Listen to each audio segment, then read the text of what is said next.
welcome everyone. My name is Kate Beasley, and I've been teaching in urban Chicago for the last 6 years. I'm here to talk to you about note-taking strategies for the high school classroom. And I want to begin by going over our agenda for today.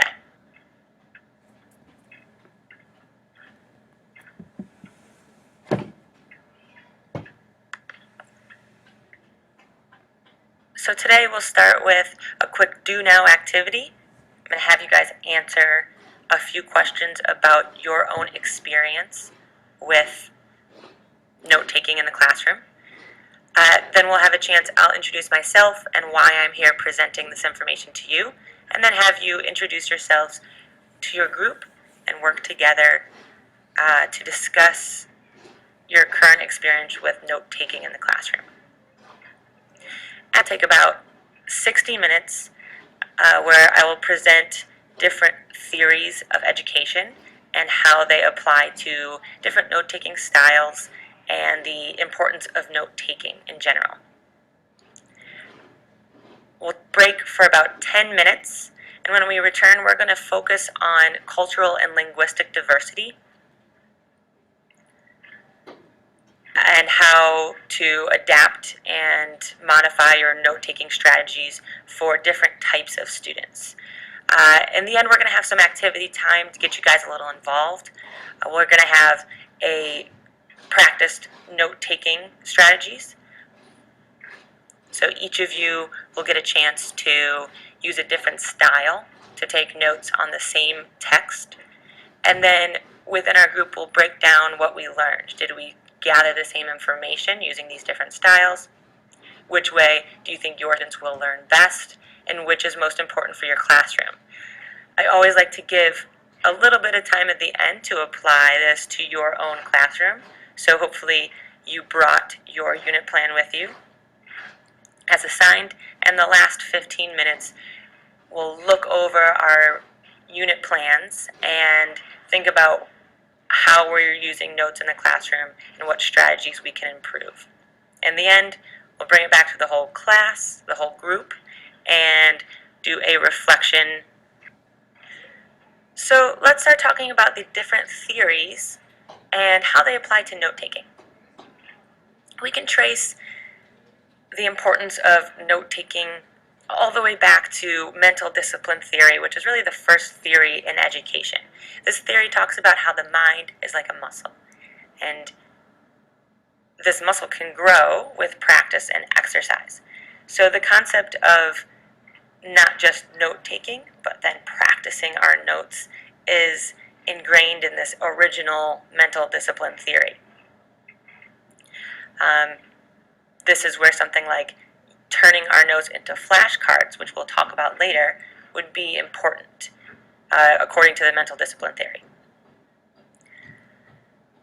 Next, we're going to talk about information processing theory. This describes the processing, storage, and retrieval of knowledge from the mind.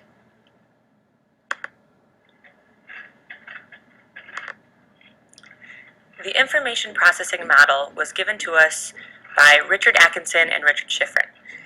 In this model, the information we receive goes into our sensory memory in this first step, and then moves to our short-term memory after some exposure, and then it's moved into our long-term memory.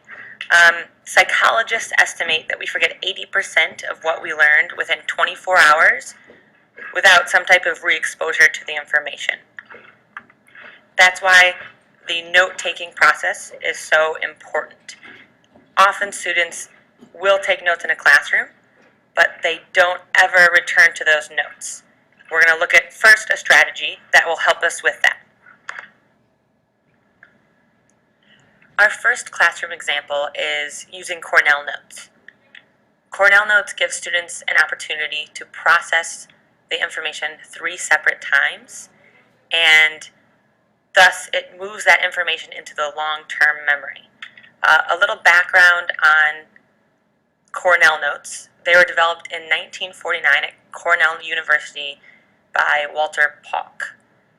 They were designed in response to frustration over student test scores and they're meant to be easily used as test study guides.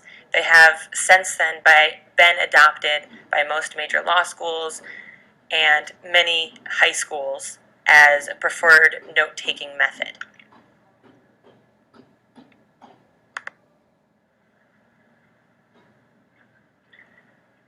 So Cornell Notes should be set up with a 2-inch column on the left side of the paper and the larger column to the right. At the top, you should put the topic, the student's name, and however you want your heading to be organized. I usually have them put their own name, the name of the class, and the date. In the right-hand column, in the larger column, go the notes for the day. So whatever the notes they're taking on the assignment that they're reading, you can give them a specific question that they're looking to answer or a theme they're looking for. Or they can just be taking general notes on the reading assignment. And in the left-hand column, you have a few options for this as well. We'll start with the basic. You can write subheadings, headings, important terms, and keywords that go along with the notes that they're taking in the right column. Some teachers prefer to have the students write questions. This is when you're using the Cornell Notes for a study guide. So if they write a question that could be answered in the notes to the right, they've made a study guide as they're taking the notes. When the notes are done, at the bottom of the page, the student should write a summary of the notes. So in a typical day of class, while the students are reading and taking notes, they can be doing the right-hand column, and then to process that information, have them, at the end of class, return and complete the left-hand column. For homework, you could assign the summary. This gives them a chance to process the information 3 times in that 24-hour period, moving that information into the long-term memory.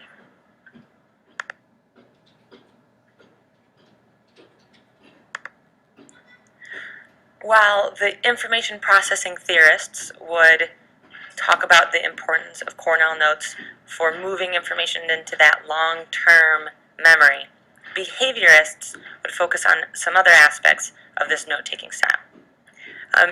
Behaviorists like Pavlov, Watson, Thorndike, and Skinner all used conditioning to help their students. So this theory of note-taking and this style of note-taking is important to relate to behaviorism as well. If you want your students to take good notes, it's important to teach them explicitly and break it down into small steps and then actually collect and grade their notes. Behaviorism sees this as an important step in training our students to be successful. So a behaviorist would pick one strategy. If you're doing the Cornell Note style taking strategy, teach each step of that explicitly, pick one style for each of the columns, and check your students' work. If this is the style you're going with, this is how the student should take notes every day in class, and that repetition would lead to success in this note-taking skill. More and more educational philosophies have moved away from the behavioralist thinking and into constructivist thinking. Constructivism emphasizes the active construction of knowledge by the individuals, by students. It's all about student engagement and student being involved in their learning, less teacher-centered instruction, more student-centered learning. So initially you'd think note-taking doesn't fall into this constructivism perspective on learning. We think of note-taking as the teacher telling the students what to write and the students just repeating what is told to them. But this style of note-taking can also be applied to the constructivist theory. One way constructivists can use Cornell note-taking in the classroom is to give the students a higher level question to answer. Once that question has been assigned, the students can then come up with their own hypothesis on what they believe the answer to the question is, and then they use the text or the information that they're reading to find support for that hypothesis. The notes that they take in the Cornell right-hand column is all evidence to support their thesis. The left-hand column can be subheadings and headings, and then at the paragraph at the end, the summary. Excuse me, teachers. Eric Silas.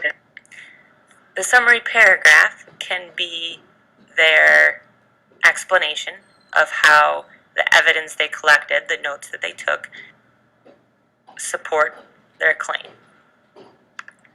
Constructivists would also use our second classroom example, specifically geared toward the schema theory.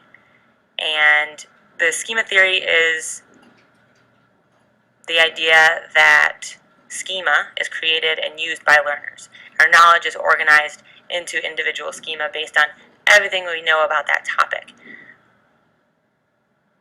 The schema theory supports the idea that we need to make connections to the content we're learning to be able to process that information better.